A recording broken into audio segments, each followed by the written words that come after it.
স্টোমাকে যদি কোনো গন্ডগোল দেখা দেয়, বুঝে নিবেন এটা সার্ভিসিং করতে হবে। খাবার ঠিক মতো হজম হচ্ছে না, পায়খানা ক্লিয়ার হচ্ছে না, গ্যাস্ট্রিকের সমস্যা দেখা দিতেছে, কোষ্ঠকাঠি দিতেছে, চুল চাইতেছে, হজমের বমির ভাব ঘন ঘন আসতেছে এবং যা খান হুবহু সেগুলোই বের হয়ে যায়।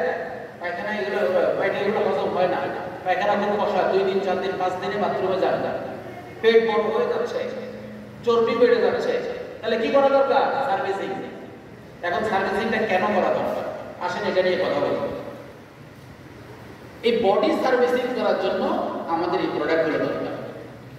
তো কথা যেটা বলতে চাই সেটা হলো, সর্বপ্রথম আপনাকে একটা বিষয় অনুমান করতে হবে, আমরা যা খাই তার কতটা নিরাপদ, তার কতটা নিরাপদ।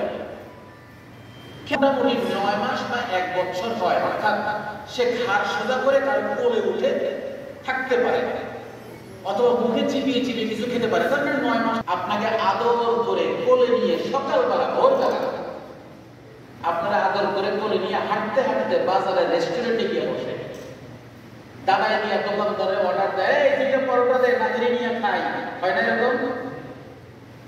নাতিরে নিয়ে আসছি, 2টা পরোটা দেয়, আমরা 2জন নাস্তা করি। এটা ভালোবেসেই দাদা আপনারা কোলে করে নিয়ে আসছে না? ভালোবেসেই তো, নাকি শত্রুতম করে? ভালোবেসে। এইভাবে দাদাও নাস্তা করে, আপনারাও খাওয়ায়। আপনাদের এই নোয়াখালীতেও মাঝে মাঝে দেখা যায় সিলেটের রেস্টুরেন্টগুলোতে পার্টি তত বেশি হয়।